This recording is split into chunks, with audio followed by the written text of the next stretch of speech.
대당서역기. 북인도, 중인도 15개국.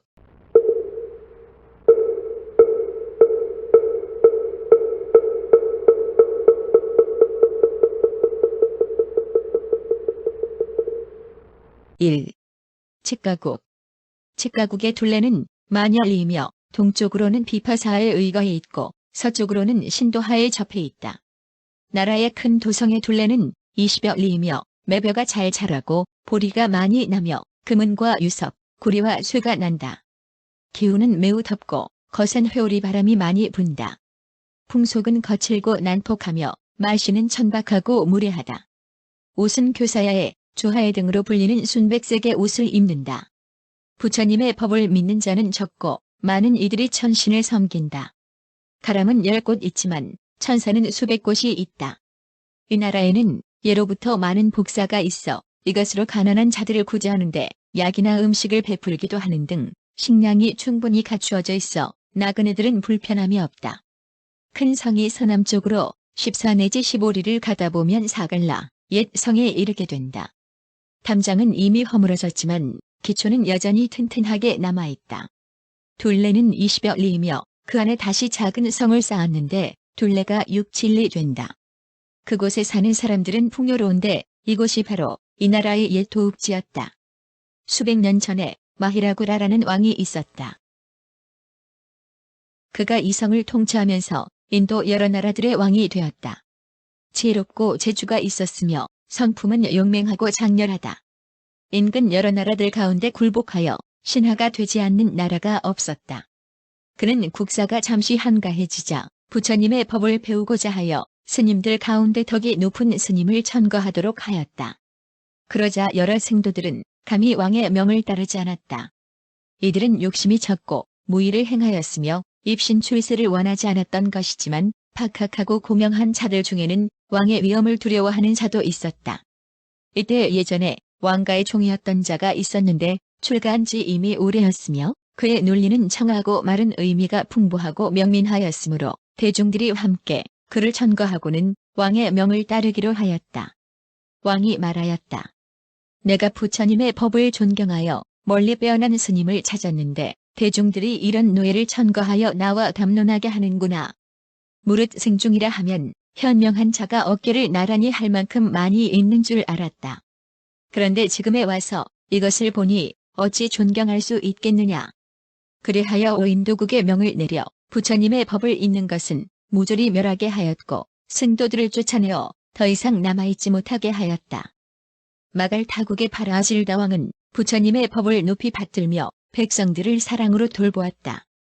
그는 대조광이 부당하게 형벌을 남용하고 학정을 차용하는 것을 알고서는 스스로 영토를 지키면서 공물을 올리지 않았다. 그러자 대조광은 병사를 일으켜서 토벌하려고 하였다. 유일왕이 이 소식을 듣고서 여러 신하들에게 고하였다. 지금 듣자니 외적이 쳐들어온다고 하는데 차마 그 병사들과 싸울 수는 없다. 부디 그대들은 내가 싸우지 않는 것을 용서하고 탓하지 않기를 바란다. 이 미천한 몸을 놓아준다면 나는 초야에 숨어 살겠다. 이렇게 말하고 나서 궁을 나가 푸른 산거들에 의지하여 살았다. 그런데 나라에서는 왕의 은혜에 감복하여 그를 따르는 자가 수만 명이었는데 그들은 바다 한 가운데에 있는 섬에 몸을 숨기고 살았다. 그러자 대조광은 병사를 동생에게 맡겨 바다로 나아가 징벌하게 하였다. 유일왕은 험준한 길목은 지키면서 몸이 가벼운 기병들로 하여금 적을 유인하게 하여 전쟁을 벌였다. 그리하여 금북을 한 번 울리니 느닷없이 병사들이 사방에서 일어났다. 마침내 대조광을 생포하여 이번에는 뒤바뀌어진 입장에서 대면하게 되었다. 대조광은 도를 잃은 것을 부끄러워하여 옷으로 얼굴을 덮었다. 유일왕은 사자상에 앉았으며 여러 신하들이 주의를 호위하였다. 이에 신하들에게 명하여 대족에게 일렀다. 너는 얼굴을 드러내라. 내가 말할 것이 있다. 대조광은 답하였다. 신하와 주군의 자리가 뒤바뀌었고 원수들이 서로 마주보게 되었다. 원래 좋게 지내온 사이가 아닌데 무엇 때문에 얼굴을 마주하고 얘기하겠는가. 두세 번 유일왕이 고하였으나 대조광은 끝내 명을 따르지 않았다. 이에 영을 내려 그 죄를 헤아리면서 말하였다. 삼보의 복전은 사생의 중생들이 의지하는 바인데도 승량이나 이리처럼 제멋대로 권력을 행사하고 승업을 허물어뜨렸으니 복이 그대를 돕지 않아서 나에게 잡힌 신세가 되었다. 너의 죄는 용서할 수 없으니 너의 죄에 따라 형을 내려야 마땅하겠다. 이때 유일왕의 어머니는 두루 아는 것이 많고 경력이 아주 뛰어나며 점을 보는 일에 능통하였다. 그녀는 대조광을 죽일 것이라는 소문을 듣고서 재빨리 유일왕에게 달려와서 말하였다. 내가 일찍이 대조광은 생김새가 기이하고 지혜도 많다고 들어서 그전부터 한번 보고 싶었소. 유일왕이 명을 내려 대조광을 끌어내서 어머니의 궁으로 보냈다. 그러자 유일왕의 어머니가 말하였다. 오, 대족이여. 부디 부끄러워하지 마셔. 세간은 덧없고 영욕은 번갈아 찾아오는 법이여. 나는 그대의 어머니와 같고 그대는 나의 아들과 같소. 얼굴을 덮은 옷을 치우고 얼굴을 마주 보면서 한마디라도 건네보는 것이 좋지 않겠는가. 그러자 대족이 말하였다. 옛날에는 적국의 군주였더니 이제는 산채로 잡힌 포로의 몸이구려. 왕업이 없어지고 종사가 멸망하였습니다. 위로는 선조의 명령에 면목이 없고 아래로는 백성들에게 부끄럽습니다. 참으로 사람들 대하기가 부끄럽습니다. 위로는 하늘을, 아래로는 땅을 볼 수 없습니다. 스스로 목숨을 끊을 수도 없어서 이렇게 옷을 뒤집어 쓰고 있는 것입니다. 왕의 어머니가 말하였다. 흥패는 시기에 따르는 것이고 존망은 운에 달린 것이여. 마음으로 사물을 제어하면 얻는 일과 잃는 일이 모두 잊혀질 것이여. 사물로 마음을 제어하면 비난과 명예가 번갈아 일어나게 될 것이여. 의당 업보의 이치를 믿고 시기의 주의에 순응하도록 하시오. 옷을 걷고 대화하면 혹시 목숨을 보존하게 될지도 모를 일이여. 구차하고 재주도 없는 몸이 왕업을 이었습니다만 사법과 행정이 도를 잃어 나라의 기틀이 무너졌습니다. 비록 붙잡힌 신사가 되었다 할지라도 오히려 하루라도 연명하고 싶습니다. 감히 말씀을 받들어서 마주하여 깊은 은혜에 감사드리고자 합니다. 이에 얼굴을 덮어 쓴 옷을 걷고 얼굴을 내밀었다. 왕의 어머니가 말하였다. 그대는 스스로를 아껴 천수를 다 누리고 세상을 마치기를 바라오. 그리고 나서 유일왕에게 고하였다. 옛전적의 잘못을 용서하고 살리기를 좋아하라는 가르침이 있소. 지금의 대조광은 오래도록 사악한 짓을 하였지만 아직 그 남은 복이 다하지 않았소. 만일 이 사람을 죽인다면 12년 동안 모든 이들이 굶주려서 안색이 초췌해질 것이니 그래하면 중흥의 기운이 있다 하여도 끝내 대국의 왕이 될 수 없고 북방의 작은 국토만을 가질 뿐이요.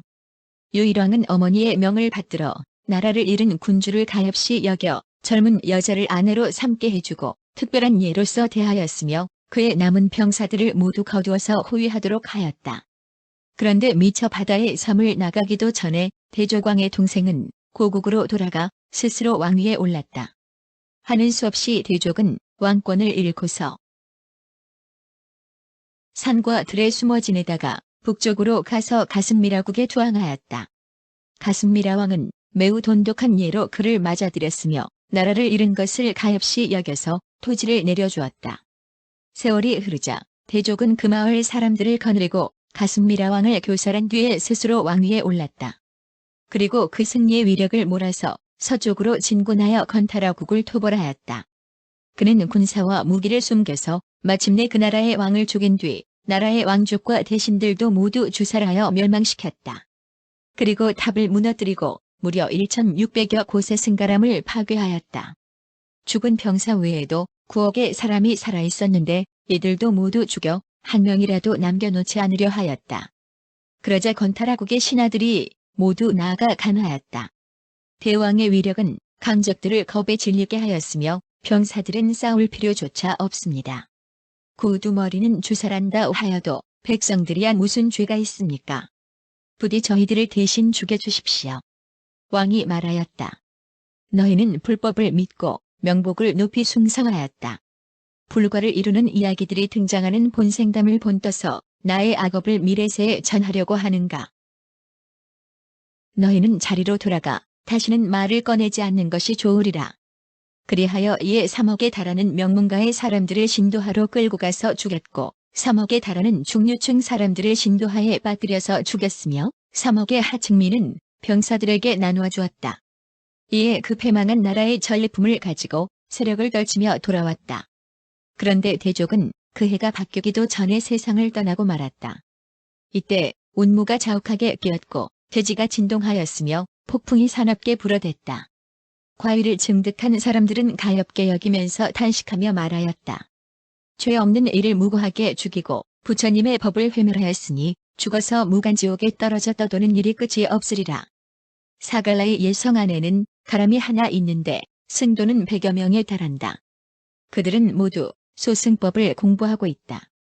세친보살이 옛날 이곳에서 승의제론을 지었다.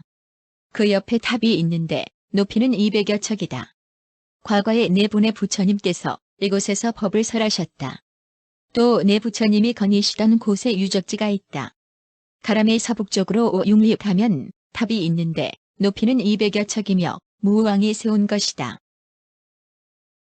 이곳도 과거에 네 부처님이 법을 설하신 곳이다. 쇠도성에서 동북쪽으로 10여 리를 가다 보면 돌로 만들어진 솔도파에 이른다. 높이는 200여 척이며 무왕이 세운 것이다. 이것은 여래께서 북쪽으로 가셔서 교화하시던 도중에 잠시 멈추신 곳이다. 인도기에서는 이렇게 전하고 있다. 솔도파 속에는 많은 사리가 있는데 어떤 때는 제일의 광명을 바라기도 한다. 이곳에서 동쪽으로 500여리 가다 보면 진화복저국에 이른다. 2. 진화복저국. 진화복저국의 둘레는 2000여 리이며 나라의 큰 도성의 둘레는 14 내지 15리이다. 농사가 매우 번창하지만 과실나무는 아주 드물다. 사람들은 편안하게 생업에 종사하고 있으며 국권은 매우 풍요롭고 넉넉하다. 기후는 무덥고 풍속은 겁약하다. 세속을 벗어나는 진리와 속세의 학업을 함께 배우고 있으며 올바른 가르침과 삿된 가르침을 겸하여 믿고 있다. 가람은 10곳 있으며 천사는 8곳 있다. 옛날 가니세가왕 치세 시절에 그 명성은 주변 국가를 뒤흔들고 위엄은 모든 외국에 두루 퍼져 있었다. 강서쪽에 살고 있는 오랑캐들이 왕의 위엄을 두려워하여 인지를 보내왔다. 가니세가왕은 인지를 얻게 되면 후하게 그를 대접하였는데 세계절에 맞추어 관절을 옮겨가 살게 하고 사병으로 하여금 경호하게 하였다. 이 나라는 인질이 겨울에 머물던 곳이었기 때문에 진화복저라고 부른다. 인질이 머문 것이 이 나라의 이름으로 된 것이다.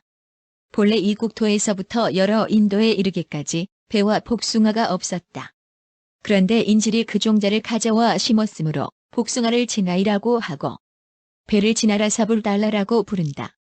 그러므로 이 나라 사람들은 동쪽 나라를 깊이 존경하여 왔으며 곧 서로 나를 가리켜서 이 사람은 바로 우리 선왕의 본국 사람이다라고 말하였다. 큰 성이 동남쪽으로 500여리 가다 보면 단말수볼라, 승가람에 이른다. 승도는 300여 명 살고 있고 설일체 유부를 배우고 있으며 승도들의 위의는 온화하고 조용하며 덕행이 맑고 고고하다. 그들은 특히 소승의 학문을 널리 연구하고 있다. 현겁이 천불이 모두 이곳에 하늘과 인간 대중들을 모아놓고 미묘하고 깊은 법을 설하셨으며 석가 열애께서 열반하신 후 300년째 되던 해에 가다연나 논사가 이곳에서 발지론을 지었다. 암림가람 속에는 솔도파가 있는데 높이는 200여 척이며 무왕이 세운 것이다. 그 옆에는 바로 과거 네 분의 부처님께서 앉거나 거니시던 유적지가 있다. 작은 솔도파와 커다란 석실들이 고기비늘처럼 쭉 늘어서 있어서 서로 마주보고 있는데 그 수는 헤아릴 수 없을 정도이다. 이것들은 겁초일에 모든 과위를 얻은 성인들이 여기에서 정멸하였다고 하는 것으로서 들쭉날쭉한 것이 일일이 들어서 말하기가 어려울 정도이며 치어와 뼈는 지금도 안치되어 있다. 산을 두르고 있는 가람의 둘레는 20여 리이며 부처님의 사리탑은 수백 수천여 기가 있는데 모서리가 서로 연이어 있고 그림자가 잇따라 있을 정도로 빼곡하게 늘어서 있다. 이곳에서 동북쪽으로 140 내지 150리를 가다 보면 사란달라국에 이른다. 3. 사란달라국. 사란달라국은 동서로 1000여 리이고 남북으로 800여 리에 달하며 나라의 큰 도성의 둘레는 12 내지 13리이다. 곡식 농사가 잘 되고 매벼가 많이 난다. 숲에는 나무가 울창하여 꽃과 과일이 무성하다. 기후는 덥고 풍속은 강렬하다. 생김새는 비루하지만 집들은 풍요롭다.